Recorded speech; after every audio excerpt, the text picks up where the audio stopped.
Avec vous Christophe Dansette. Bonjour Christophe. Bonjour Pauline. Vous nous emmenez donc au Niger aujourd'hui avec le dossier explosif de l'uranium qui pourrait connaître un rebondissement après les déclarations du chef de la junte, le général Abdourahmane Tiani, qui ouvre la porte à un geste envers la France. Racontez-nous. Oui, le général Tiani propose de rendre une partie de l'uranium confisqué à la France. On va d'abord écouter le chef de l'État nigérien qui s'est exprimé vendredi à la télévision. On va l'écouter. Voilà ce que je peux dire par rapport à l'uranium. Il est nigérien. Le Niger a investi.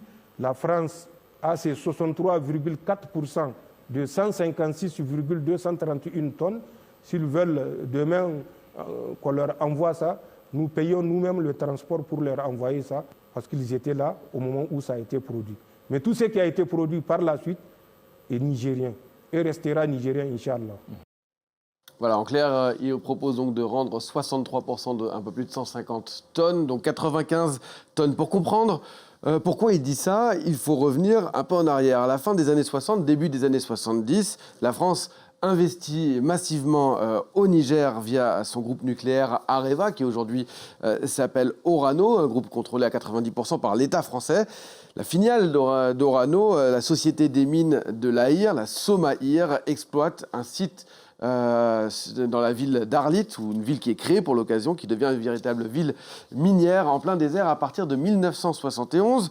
Orano détient un peu plus de 63% du capital de cette filiale et l'État nigérien, via la Sopanim, environ 36%, d'où le chiffre qu'a donné le général de 63%.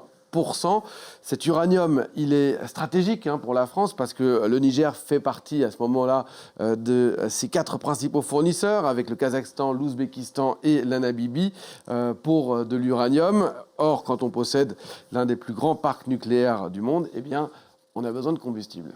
Le tout bascule avec le coup d'État de 2023. La junte renverse le président Mohamed Bazoum et prend le pouvoir. Les relations avec Paris, eh bien, elles se dégradent brutalement. Et la production d'uranium, elle est d'abord stoppée par Orano. Puis en juin dernier, le nouveau gouvernement militaire nigérien décide de nationaliser la Somaïr. La France, elle proteste. 2 actions en justice sont lancées. D'abord devant le Centre international pour le règlement des différends relatif aux investissements, le CIRDI, qui, dans une première décision en septembre dernier, demande au Niger de ne pas vendre l'uranium produit en attendant le règlement des différends.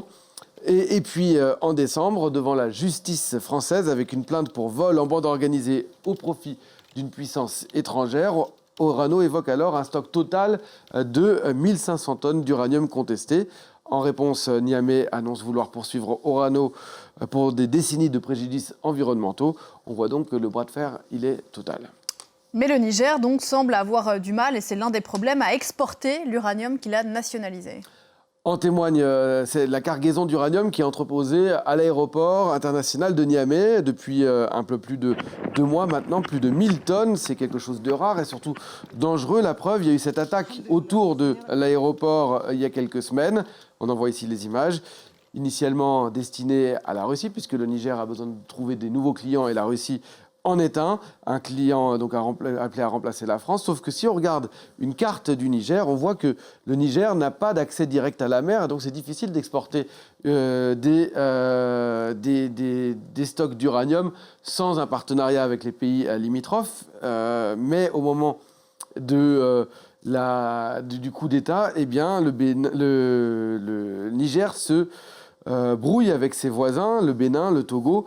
Aujourd'hui, c'est difficile pour le pays d'exporter, même si depuis une semaine environ, les marchandises agricoles passent de nouveau entre le Bénin et le Niger. La frontière reste quand même encore assez fermée pour l'uranium, et les routes alternatives, eh bien, elles sont dangereuses, traversées par des groupes djihadistes. Et donc le Niger a besoin de trouver des voies de sortie.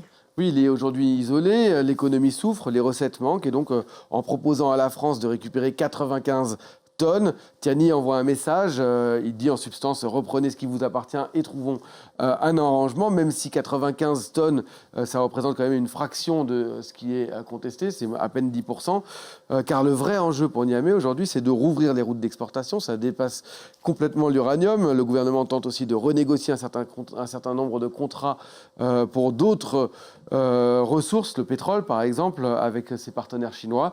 Autrement dit, la junte veut reprendre le contrôle de ses ressources, mais pour transformer cette richesse en revenus, eh bien, elle a besoin de partenaires et surtout de corridors ouverts, d'où peut-être ce geste envers la France. On suivra ça. Merci beaucoup Christophe. C'était l'info